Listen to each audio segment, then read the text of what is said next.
Look out the window onto the wet street, and you'll see that life, like the weather, is unpredictable. Sometimes our path intersects with turbulent whirlwinds of change, throwing us to the edge of a raging sea of uncertainty. However, in the darkest corners of our existence, we find the strength to take another step forward. This is the story of a person whose life intertwined with those who decided to test his strength. Since childhood, I had a dream to have my own small but profitable business, a beautiful wife, and at least 3 children, 2 boys and 1 girl. It was my meaning of life for which I was ready to do anything. But, as usually happens, life throws us unrealistic difficulties to test our strength. So, one fine evening, all my dreams collapsed when I saw my wife and her lover in the kitchen. Who wanted to talk to me? My name is Jeffrey Mason, and I have always dreamed of owning my own business. My dream began to turn into reality thanks to the tireless support of my father, who believed in me more than I believed in myself. Since childhood, I remember sitting with my father in our small kitchen filled with the aromas of freshly baked bread and freshly brewed coffee. He would tell me stories about his youth, about how he traveled and discovered different cultures through food and drinks. These stories inspired me to dream about my own cafe, a place where people could gather together, enjoying delicious food and feeling at home. After graduating from college, armed with knowledge and endless enthusiasm, I decided it was time to turn my dream into reality. My father was my main assistant and mentor on this path. He not only gave me the initial capital accumulated over years of his labor, but also something much more valuable: confidence in myself and belief in success. The first months were incredibly difficult. I worked without days off, starting early in the morning and finishing late at night. Despite the fatigue, I felt an incredible excitement from doing something important, something of my own. Our efforts began to bear fruit, and as soon as the cafe started making a profit, my father left me, saying that from now on, I had to do everything myself. A year later, the cafe had reached a modest but stable income, and I felt that I could breathe a little and allow myself not only to work but also to live. It was at that moment that Jane entered my life. We met completely by chance on one of those rare days when I decided to take a break and go for a walk in the park nearby my cafe. I remember that day as if it were yesterday: the bright sun, a gentle breeze, and an unexpected meeting that turned my life upside down. Jane was sitting on a bench, reading a book, completely engrossed in it. I was walking by when the wind decided to play a trick and tore a page out of her book. I hurried to help her catch the flying leaf, and that's how our conversation started. She thanked me, and we began to chat about books, our favorite genres, and how important it is to sometimes take a break and enjoy the moment. I learned that she was a college student studying to be a lawyer. Her intelligence and wit instantly attracted me. Before I knew it, we had spent the entire evening together, walking through the park and sharing stories from our lives. From that day on, our friendship only grew stronger. We began to spend more and more time together, and I soon realized that I couldn't imagine my life without Jane.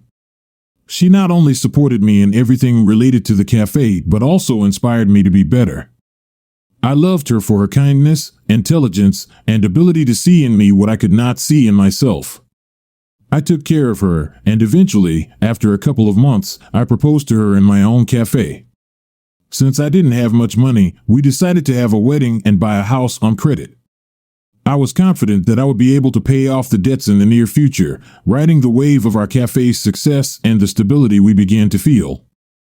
A pivotal moment came in our life together when Jane received a job offer she couldn't refuse. Roger Novak, a young and ambitious lawyer whom we both knew through mutual acquaintances, offered her to become his assistant. At that time, Roger was just starting his practice and was looking for talented people to build a successful team. Was excited about this offer. She believed it would be a great opportunity for personal and professional growth. Although I thought our business was doing well enough and she didn't need to work, Jane wanted to contribute to the family budget and develop in a new direction. I supported her decision as I saw how eager she was to take on this challenge. Roger Novak turned out to be an impressive person. He was not only smart and goal-oriented, but also had a charisma that attracted people. In the first few months of working, Jane often told me about her achievements and how much she was learning. The job took a lot of time, but she seemed happy and full of energy. I enjoyed seeing her light up with new ideas and tasks that Roger set before her. Sometimes I wondered if she was spending too much time at work, but I understood that it was important for her. Working with Roger gave her a sense of satisfaction and success that I didn't want to take away. Jane and I have always been a team, and I knew it was important to support each other in our endeavors. Therefore, despite my slight concerns about her new job, I tried to be a pillar of support for her. Ultimately, our ability to support and inspire each other only made our bond stronger over time. I began to notice changes that initially seemed insignificant to me. Jane was spending less and less time at home. I realized that her job was not only taking her time, but also the energy that we could have spent together having sex, watching movies, going for walks, and so on. The evenings when we used to sit down for dinner, discussing our day and sharing plans for the future, became rare. Jane often came home late, tired, and the only thing she wanted was to be in silence. I tried to show my support by cooking dinner or offering help around the house, but an invisible distance grew between us, which only increased over time. Talks about the future and our shared dreams were replaced by short messages about the need to work late or sudden business meetings. My attempts to talk about how I missed our evenings together often ended with Jane talking about the importance of her work and how important it was for her. I tried to understand and accept this, but deep down, I began to feel resentment and loneliness. Moreover, I started to notice that Jane became more reserved regarding her work. If previously she shared every little detail with enthusiasm, now her stories became general and unclear. Sometimes it seemed to me that she avoided talking about work, especially when I asked questions about her meetings with Roger. One evening, when Jane came home late again, I decided to address this issue. I asked her if she was spending too much time at work and whether we should try to find a balance between work and personal life. Jane's response surprised me. She said that work was an opportunity for her to grow at the moment and that I should be more understanding. Her words sounded reasonable, but their tone made me feel a distance that alarmed me. As time went on, her boss, the lawyer, achieved great heights, becoming the best in our city. He bought a house and drove an expensive Jeep. To be honest, I even envied him because I was stuck in my business and didn't feel the growth I had experienced before. And I greatly missed Jane's support, who seemed to have distanced herself from me. I tried to start a conversation about having children, thinking that a child in the family would give me more motivation to develop, but Jane said she didn't want to rush into it. Time had passed. It was an ordinary day. I closed the cafe later than usual, having stayed back to chat with the last few customers who had become almost like friends over the years. On my way home, I pondered how to suggest to Jane that we spend the weekend together, perhaps go somewhere to feel closer to each other again. As I approached our house, I found it odd that the light was on in the living room. Jane usually came back late and rarely waited for me downstairs. With a sense of foreboding, I unlocked the door and entered. In the kitchen, sitting at the glass table, was Jane. Her expression was serious and somewhat tired, but what surprised me most was the presence of a third person, Roger Novak. He sat opposite her, looking as if his being there was the most natural thing in the world. "We need to talk," Jane began as I approached. Her tone was calm but carried a certainty that alarmed me. Roger nodded at me in greeting but said nothing. Jane continued, and each word hit me like icy rain. She spoke about how our relationship had changed, how she felt lost between work and home, and that she had found comfort and understanding in Roger.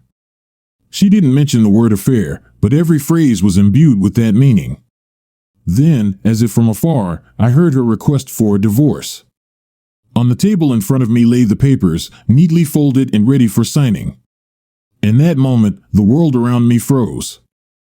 I couldn't believe that this was happening to me, to us. My first impulse was to reject her words, to say that we could fix everything, that we should try again. But Jane's look was decisive, and Roger's presence spoke volumes. Roger intervened, his voice calm and confident. He offered no apologies, nor did he try to soften the blow. Instead, he spoke of the practical aspects, how this would be better for all of us. His words sounded cold and calculating, and there was not a hint of regret in his eyes. I sat, unable to rise, trying to understand how my life, my dreams, were crumbling before my eyes. Questions swirled in my head, but I couldn't utter a word. Jane asked me to sign the papers, but I couldn't. Everything in me resisted this decision, everything inside me screamed in despair and rejection of this reality. "I can't sign these papers," finally escaped me when I found the strength to speak. My voice trembled, but I tried to remain calm even though a storm raged inside. Jane looked at me with regret in her eyes, but her resolve did not waver. "Jeffrey, please understand, this is the best solution for both of us," she softly said, trying to convince me. But how could I understand? How could I agree that our shared life, memories, dreams, could be erased with a single stroke of the pen? Roger stood up, his facial expression impassive. "Jeffrey, I don't want this to sound like a threat, but if you don't sign these papers voluntarily, we'll have to resolve this matter through court, and believe me, Jane has a good chance of winning the case." His words were cold, and I realized he was not going to back down. He was ready to go all the way to achieve his desired outcome. "I won't sign," I firmly repeated, trying to look Roger directly in the eyes, searching for a hint of understanding or sympathy. But there was nothing there, just cold calculation. "Then we'll have to do this the hard way." "I know how much you value your business, don't you?" Roger calmly said, folding the papers and rising from the table. He nodded towards Jane. She stood up and headed out with him. I watched from the window as they crossed the street and got into Roger's Jeep, leaving me alone in my house. The next morning, after that unforgettable and painful evening, I woke up with a heavy heart. The night was restless, sleep-fitful, and filled with anxious thoughts about the future. The first thing I decided was to seek legal help. I needed someone who could objectively assess my situation and offer possible courses of action. I remembered Mr. Osborne, an experienced lawyer specializing in family law, whom friends had once mentioned. Without hesitation, I dialed his number. The meeting was scheduled for the same day. Mr. Osborne greeted me in his office with a professional smile, but his expression quickly turned serious as I began to share my situation. He listened attentively, interrupting me only to clarify details. After I finished, he paused for a moment, as if weighing his words. "Jeffrey, your situation is complicated but not hopeless," he began, his tone conveying confidence. "First and foremost, we need to gather evidence that the divorce was not initiated due to your fault. This will help protect your interests in court." I nodded, understanding that it would not be easy. The idea of collecting evidence against Jane was very challenging. Mr. Osborne suggested hiring a private detective, Ivy, who could assist in this matter. "It's standard practice in such cases," he explained. "We must be fully prepared for the court proceedings." Leaving Mr. Osborne's office, I felt somewhat comforted. I took the detective's number but decided to call him a bit later, needing time to think everything over. After the meeting with Mr. Osborne, I went to a cafe and spent my usual workday. In the evening, I drove to my empty house. I had just parked the car and was heading to the door when I saw a figure standing in the shadow on my porch. My heart raced as I recognized the person as Roger Novak. His presence here at such a time was the last thing I expected. "We need to talk, Jeffrey," he said, emerging from the darkness. His voice was calm, but there was a hidden threat in his tone. I stopped, ready for confrontation. "No, Roger, there's nothing more to discuss. Everything will be settled in court," I replied firmly, trying not to show my agitation. Roger stepped closer, his gaze now stern and unyielding. "You're making a big mistake by refusing to sign those papers, Jeffrey. It could turn against you in the most unpleasant way," he warned. I felt anger rising within me. "Threats won't make me change my decision. I will fight for what I believe is right," I said, feeling my resolve strengthen in the face of his threats. Roger smirked, but there was no warmth in his smile. "We'll see what you'll say when all this is over, Jeffrey. Look at yourself, you're a loser. I always knew Jane would leave you. She talked about your successful cafe and how you were drowning in debts. You're not needed by her. What are you fighting for, clown? He taunted. These words struck me deeply, and I couldn't hold back. With the words, "I'm fighting for my honor," I hit Roger squarely in the face with all my strength, making him stagger back and cover his face with his hands. Then, I delivered a second blow straight to his large stomach, causing him to double over. "Stop it! What are you doing?" Roger began to shout. I delivered the third blow with the words, "Don't you dare come near my house again," and Roger hastily ran to his car. I was shocked by the fact that Roger had taken my wife, most likely slept with her, and still dared to threaten me. I had always been calm, but now it felt as if someone else had possessed me. The next morning, I called a detective, and we scheduled a meeting in his office for lunchtime that same day. He introduced himself as Mr. Clark, a middle-aged man with a piercing gaze and a businesslike attitude. I told him about my situation, putting emotions aside and trying to be as precise as possible with the details. Mr. Clark listened attentively, occasionally asking clarifying questions. "We can start by observing Mr. Novak and trying to gather information about his interactions with your wife," he suggested after I had finished. "This will help us obtain evidence that can be used in court." I nodded, agreeing with his plan. We discussed the details, including potential risks and the cost of his services. Although the price was high, I understood that the stakes in this game were even higher. Hence, I agreed without hesitation. "I will do my utmost to assist you, Mr. Mason, and try to gather material in the coming days," Mr. Clark assured me as we concluded our meeting. Returning home, I pondered how my life had turned into something akin to a detective novel, where every step could lead to unpredictable consequences. However, I was ready to go all the way to protect what was dear to me, even if it meant playing by rules I did not like. A few days after hiring Mr. Clark, my life fell into a rhythm of waiting and intention. Every day, I opened the cafe, trying to focus on work, but my thoughts constantly returned to the possible outcomes of the detective's investigation. I tried to remain strong, but internal anxiety gave me no peace. It was during these days when I felt most vulnerable that what I least expected happened. One day, while I was working in the cafe, Roger Novak approached me. He was not alone. A man who appeared to be his bodyguard was standing next to him. Seeing Roger in my cafe, especially after our last conversation, instantly filled the atmosphere with tension. "We need to talk, Jeffrey," in a quiet place, Roger began. His voice sounded calm, but determination was evident in his eyes. I felt anger rising within me. "I've already told you, Roger, we're done talking." "Everything will be resolved in court," I replied, trying to keep myself under control.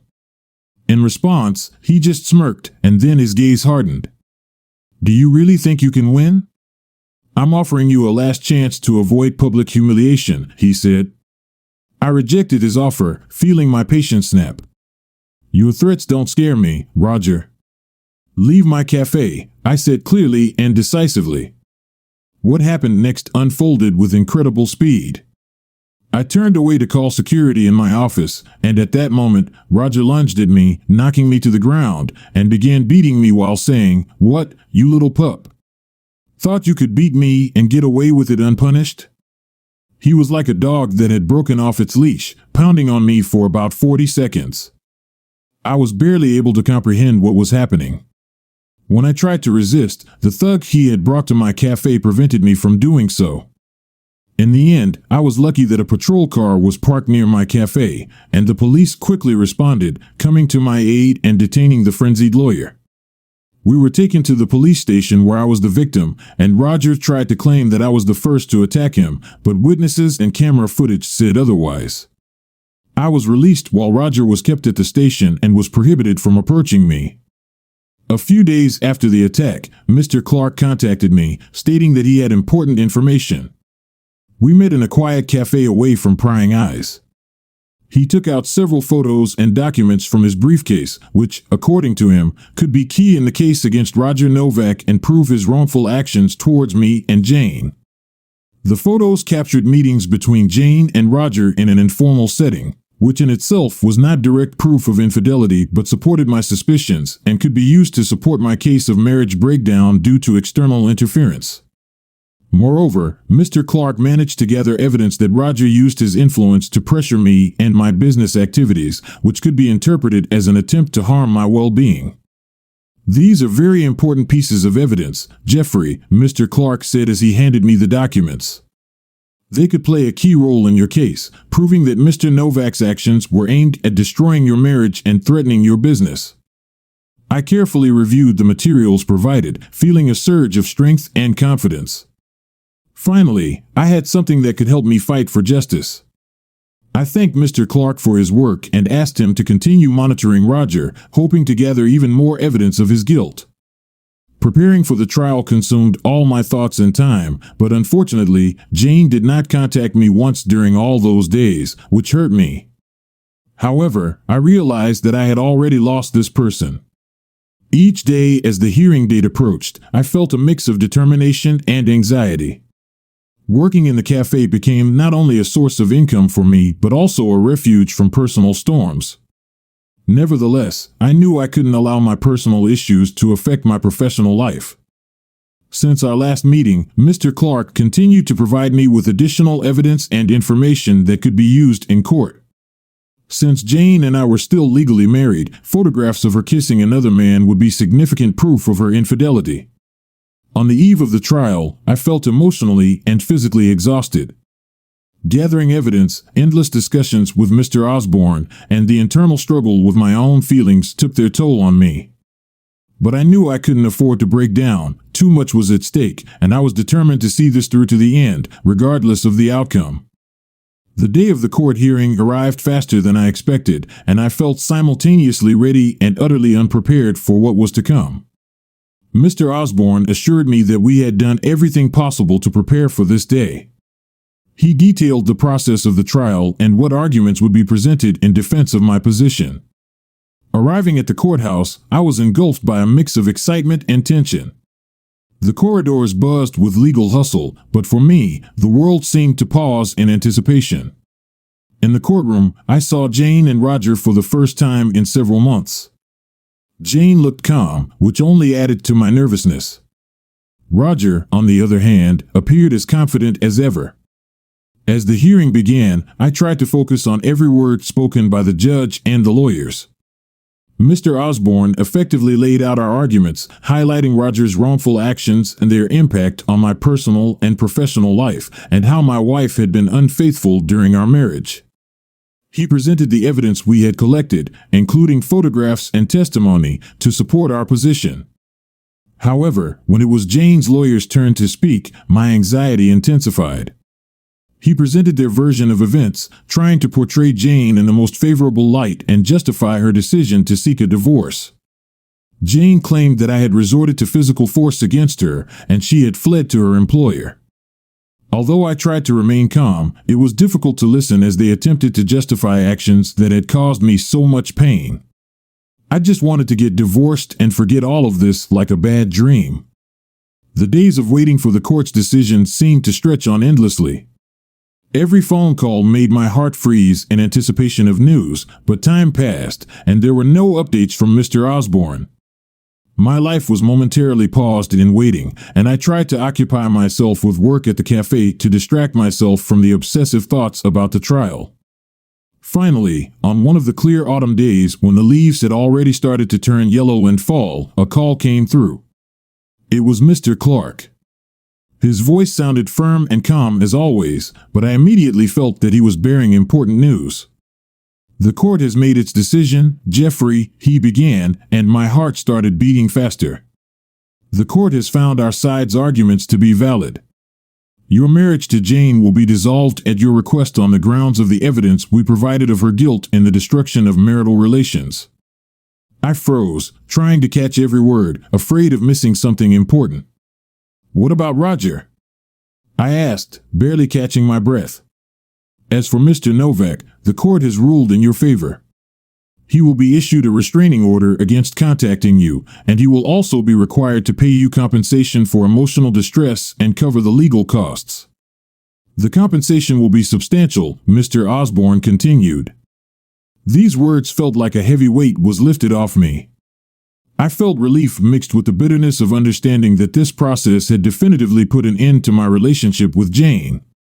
But at the same time, I felt a sense of satisfaction that justice had prevailed. "Thank you, Mr. Osborne.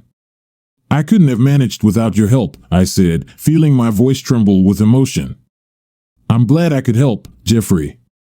If you have any more questions or need further assistance, know that I'm always at your service," he replied. After a few words of farewell, we concluded the conversation. Hanging up the phone, I closed my eyes for a moment, trying to process everything that had happened. After all, this all started on an evening when my wife, or rather now ex-wife, decided to bring her lover into our home and insist on an amicable divorce. In the end, Jane couldn't take anything from me. Not only did she betray me, but she also slandered me, which left her owing me instead. Jane and Roger found themselves out of work because after the incident where the lawyer attacked me in the cafe, he lost his position and was no longer allowed to practice his profession. I don't know how things are going for them now, but it's clearly worse than for me. I saw Roger driving some cheap foreign car instead of his Jeep, which looked pitiful, but I didn't care about them. I wanted to get my life on track. The first step towards a new life was the decision to sell the house that Jane and I had once chosen together. Selling the house turned out not to be as difficult a task as I had initially thought. The real estate market was favorable, and soon I found a buyer. The funds from the house sale gave me financial freedom and the opportunity to look at my life from a new angle. I decided that the first thing I would do was update my car, which had served me faithfully for many years. But most importantly, I decided to invest in the development of my cafe. This place became not just a business for me, but a part of my soul, a place where I found solace in the hardest times. I realized I wanted to see it thrive, to become even more cozy and welcoming, a place where people would come for warmth and comfort. As the cafe was rejuvenated, I felt rejuvenated as well. Putting so much effort and soul into this place, I saw my life in a new light. Every new guest in the cafe, every positive review, reminded me that even in the darkest times, it's possible to find light and hope for the better. With each day, I became more aware that reevaluation and change are an inevitable part of life. They can be painful and scary, but at the same time, they offer the opportunity for growth and new beginnings. My cafe became a symbol of such rebirth, a place where one can leave behind the difficulties of the past and find hope for a better future. I started meeting new people whose company brought me joy and inspiration. Every cafe visitor brought their own story, and I found pleasure in listening to their tales. These encounters reminded me that life is full of surprises and that even in the dark periods, it's possible to find sources of light. Now, looking ahead, I saw a future full of possibilities. I plan to expand my business by opening new cafe locations in other parts of the city and even considered creating my own product line. My ambitions and dreams, which once seemed unreachable to me, now felt like achievable plans. I knew that new challenges would come my way, but I also knew that I had the strength to overcome them. After all, every obstacle only makes us stronger, and every failure teaches us to appreciate our victories. The story compellingly reflects the complexity of human relationships and our ability to endure hardships. It reminds us that even in the darkest moments, we can find the strength and inspiration for change and growth. Story 2. I like to be assertive. Since college, I have constantly been involved in conflicts and disputes. I like to defend my position and point of view. This has given me the confidence and cunning to achieve my goals, but I never thought that my skills would be useful to me when divorcing my unfaithful wife. My name is Stephen, and Kathleen is my wife, with whom I have been together for 15 years. During this time, we had 2 children, a 7-year-old boy and a 15-year-old girl. I consider myself an assertive and strict man, but this is only with strangers. For my family, I am warm and nurturing, and I only raise my voice in rare cases, solely for educational purposes. I have a well-shaped and toned body, I regularly go to the gym to keep fit, and I enjoy it. My wife, Kathleen, is a petite brunette with brown eyes. She also takes care of herself regularly. She has a toned figure, gorgeous breasts, and an equally delicate and smooth body. Kathleen was afraid that she would lose her slimness with the birth of children, but I think she only got better. I don't know if it's good or not because, due to her attractive appearance, some guys are constantly hitting on her, which gets on my nerves. I've lashed out at Kathleen a few times upon discovering she was interacting with someone. I am extremely jealous and don't know what to do about it. If a man stands next to my wife for more than a minute, I literally start shaking. It's not that I don't trust Kathleen, it's just my nature. Years went by, and I continued to struggle with the inner beast of anger, trying to tame it. I can't say I've completely succeeded, but I haven't given up. During our 15 years together, Kathleen only encountered my bouts of jealousy a few times. She knew what I was capable of, and this knowledge came in handy when some brash individuals tried to make her dance on the dance floor in my absence while we were relaxing with friends, and I was supposed to arrive later. Despite her refusals, they acted aggressively and even pulled her onto the dance floor. Just as I returned to the club with a friend, I asked one of them, "Did you really think you could get away with this insolence?" During the first incident, my intervention was immediate. I defended Kathleen, showing the guy his place before he could make another move on the dance floor. I hit him hard on the head, and he realized that joking with me was a bad idea. After that, Kath and I decided to leave, and I realized I tolerate no disrespect. This incident made me wonder why Kathleen allowed it to happen. Despite my suspicions, she said she couldn't do anything and that the guys were forcing her. But I believed her, and my feelings for her remained unchanged. Recently, many unusual changes have occurred in our life with the arrival of a new boss at Kathleen's office. Her appearance noticeably changed, and our intimate life suddenly improved. Kathleen began to spend more time on her phone, constantly texting someone, claiming she was communicating with friends. She also started having important business meetings, mostly in the evenings, and all these factors began to ignite a strong feeling of jealousy in me. I couldn't control my jealousy, but I also understood that confronting them directly was a foolish idea. So, I resorted to a more cunning way of finding out the truth. Could all this be my baseless suspicions, I wondered, turning to a private detective. I asked him to keep me informed only after the investigation was concluded. 3 months later, I received a report that confirmed my worst fears. My heart sank as I reviewed the video, audio, and photographic evidence, after which I immediately contacted a lawyer. "William, it's time to start the process," I said with a heavy heart, initiating a new chapter in our life. I had to prepare the divorce papers by Wednesday before noon. My plan was to surprise them at a meeting on Thursday evening while they thought I was out of town. I had special plans for this couple, and I was astonished that Kathleen could even assume I would let this slide. Kathleen knew me better than anyone else, recognizing my intuition, determination, and ability to be relentless.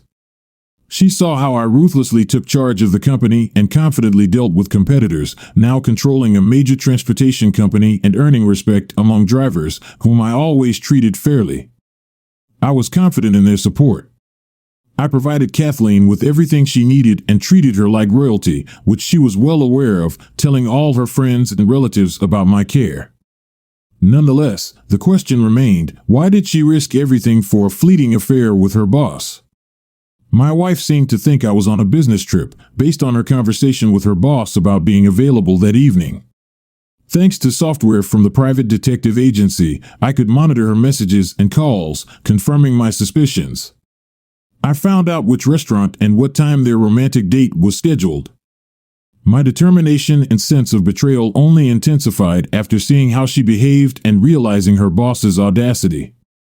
My plan was clear, to wait until they let their guard down and then suddenly appear with the divorce papers. I knew Kathleen would not want a divorce, loving me and our children, but I also understood that my actions would forever change her life. At that moment, I was full of determination. All I dreamed of was to make her feel at least a fraction of the pain she had caused me. Certainly, some could reasonably argue for forgiveness and letting go of grievances, especially considering our children throughout our 15-year marriage. But I noticed that my jealousy and alpha male instincts wouldn't allow me to just let go of the situation. I categorically refused to tolerate another man being close to my wife, aiming to keep her as a loyal partner. Despite all my love for her and the pain I was going through, I realized that I could never again see or touch her the same way as before. In standby mode, I watched and waited for the signal to know when to act. So, on one Thursday evening, I received a sign. They sat in a restaurant and ordered drinks. I was ready, exiting the car and entering the restaurant.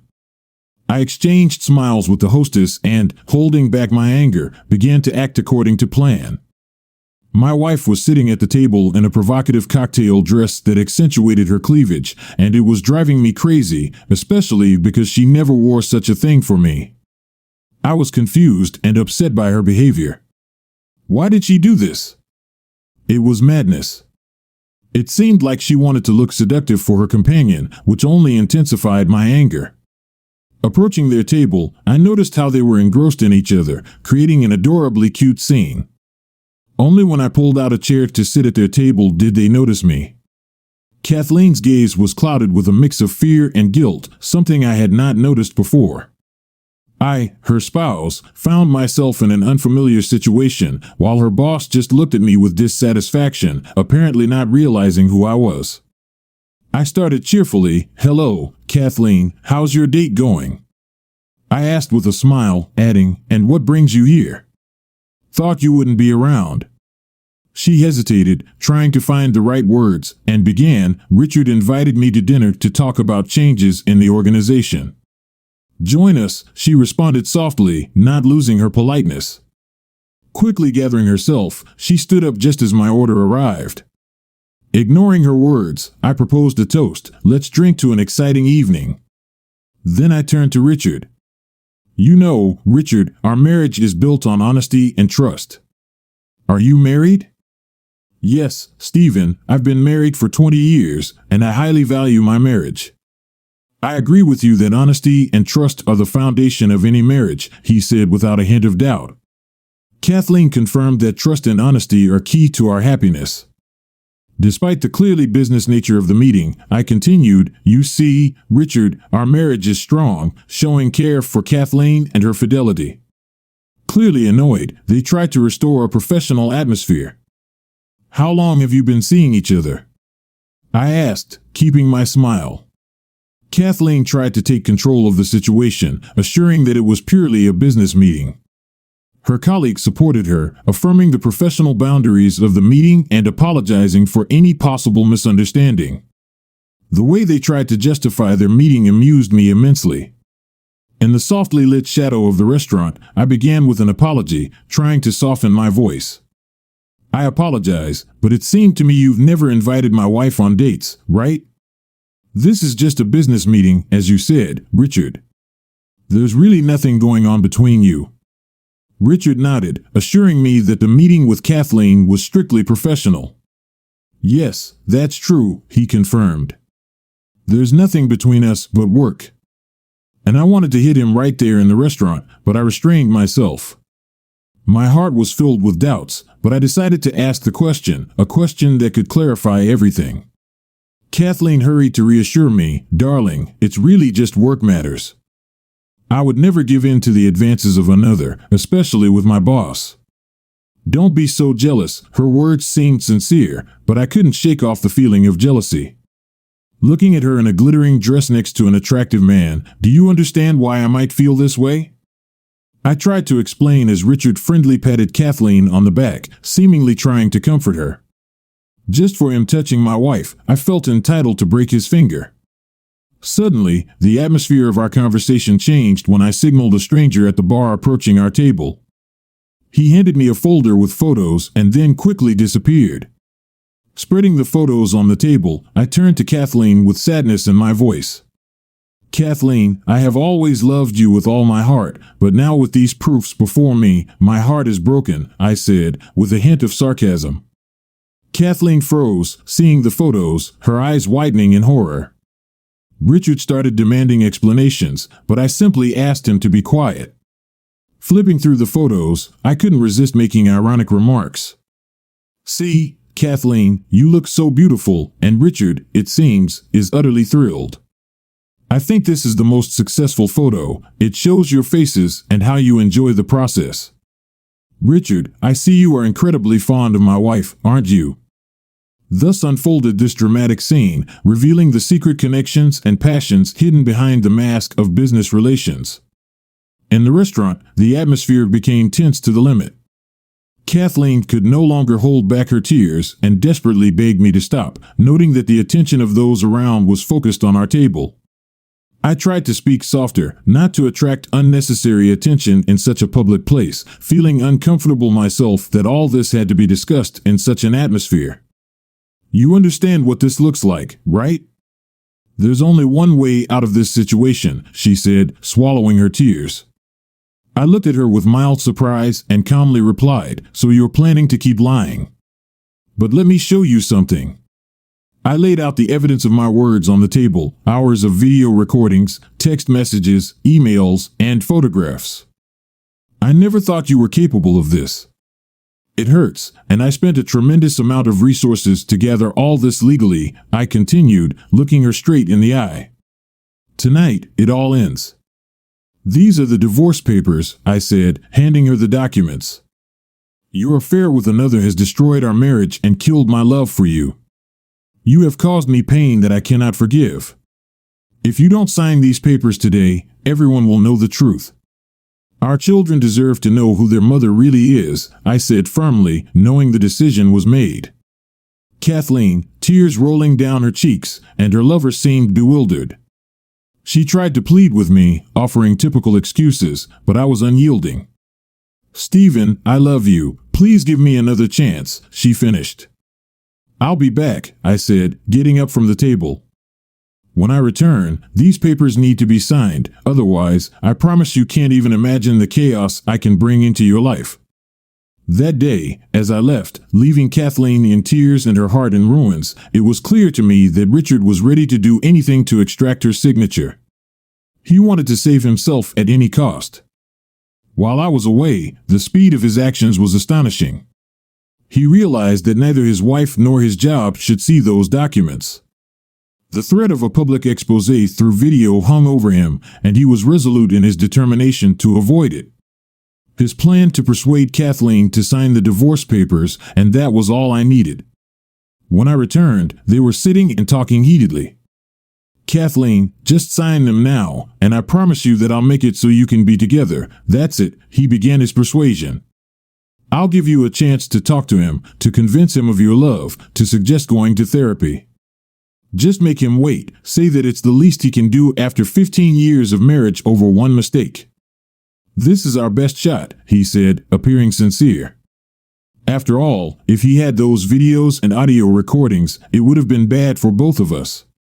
I don't want a divorce, Kathleen said between tears. Believe me, this needs to be done. Think about the children.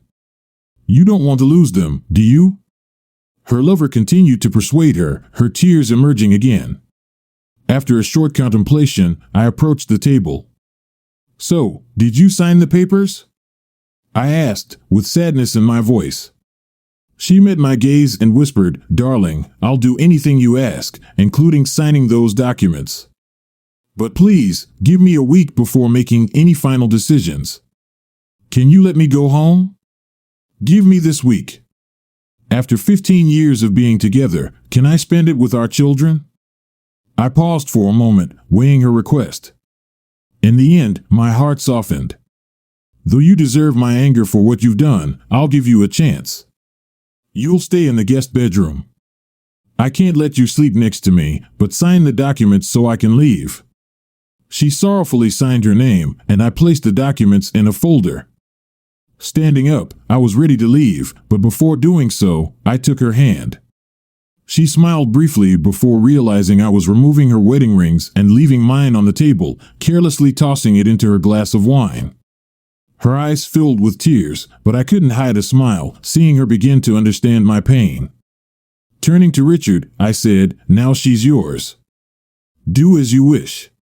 But remember, Richard, you intruded into my family, broke our marriage, and risked a lot. Your fate is now in my hands. Don't dare to mess with me. You're very lucky I didn't follow through with my initial plans. This is not the end. Richard nodded silently as I stood over him, evidently submissive. He was in my hands, and I relished that I could manipulate him as I pleased, yet I chose not to stray from my initial self-image. I wonder if they still have a desire for sex after I leave, I thought. I was about to leave when suddenly Kathleen grabbed my hand. She pleaded with me, asking if she could come home with me. I just want to be near you, please, she begged. I jerked my hand away as if it burned me and coldly replied, forget it. I don't want to be seen in your company. You're at a business meeting today. Let's meet after you finish your affairs, be it tonight or tomorrow.